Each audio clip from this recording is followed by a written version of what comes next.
Sa Majesté, 95 ans, a temporairement renoncé à l'équitation après avoir éprouvé un malaise, a-t-on affirmé. Le monarque n'aurait pas été en selle depuis plusieurs semaines, une décision qui l'a attristé.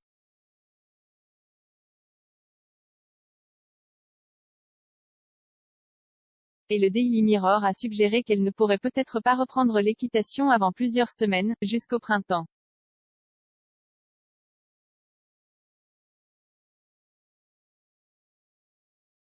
Cela a incité la commentatrice royale canadienne Patricia Treble à noter que le souverain n'a peut-être pas été sans cheval pendant autant de semaines depuis des décennies.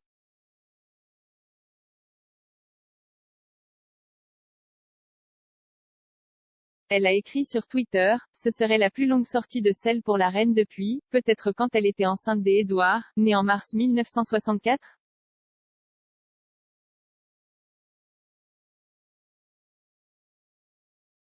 Alors qu'elle a peut-être concédé ne pas pouvoir monter ses chevaux bien-aimés pendant quelques semaines, le monarque est déterminé à éventuellement se remettre en selle, selon une source royale.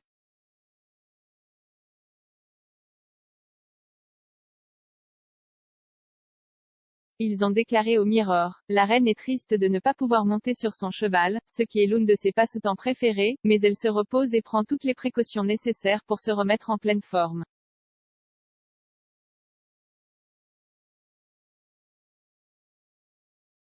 Cependant, elle est très déterminée à reprendre l'équitation dès que possible et elle n'a en aucun cas l'impression que ses jours d'équitation sont derrière elle.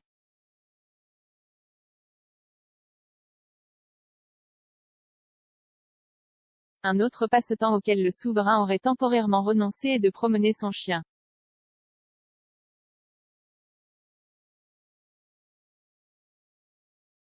Dimanche, elle n'a pas non plus été vue assister au service dominical à la chapelle All Saints, près du château de Windsor.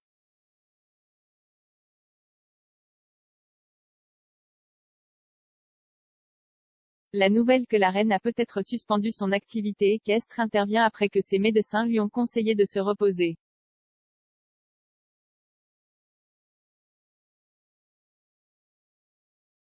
Sa Majesté a effectué plus d'une douzaine d'engagements en personne et virtuels depuis le 1er octobre.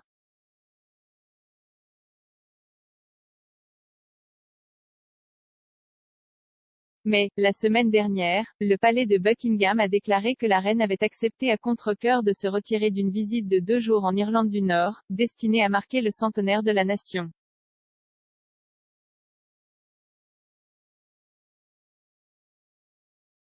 Le 21 octobre, il a été révélé que le souverain avait passé la nuit précédente à l'hôpital après avoir subi des tests préliminaires.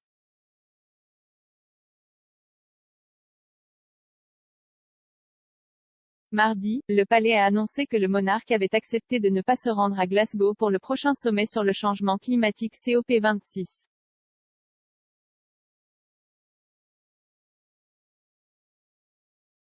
Elle devait assister à une réception en soirée avec des militants et des dirigeants mondiaux le 1er novembre aux côtés du prince Charles, Camilla, du prince William et de Kate.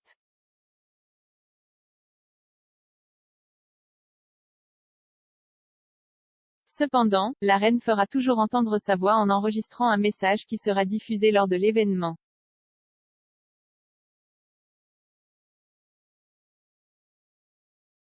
Depuis la première annonce du palais sur sa santé, la reine est au château de Windsor, effectuant des tâches légères.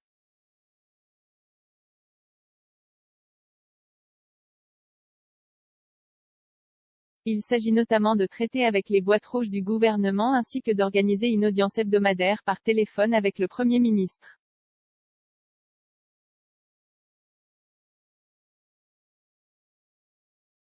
Mardi, elle a également fait une apparition publique alors qu'elle rencontrait virtuellement les nouveaux ambassadeurs de la République de Corée et de la Confédération suisse.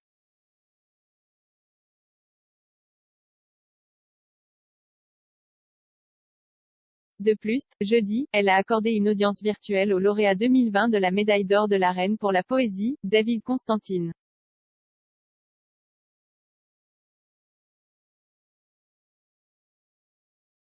Monsieur Constantine a été rejoint au palais de Buckingham par le poète officiel, Simon Armitage, et s'est entretenu avec le souverain à Windsor par liaison vidéo.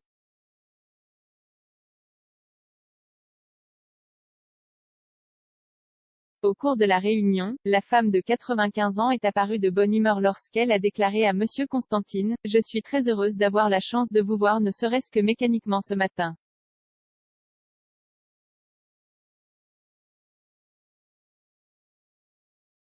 Après que Monsieur Constantine a reçu la médaille de Monsieur Armitage, la reine a plaisanté: « Je ne sais pas ce que vous en faites.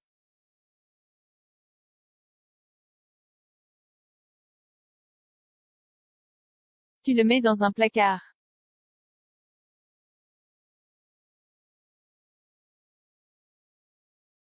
La reine n'a actuellement aucun engagement dans son journal public, ce qui laisse penser qu'elle continuera à effectuer des tâches légères pour les jours à venir.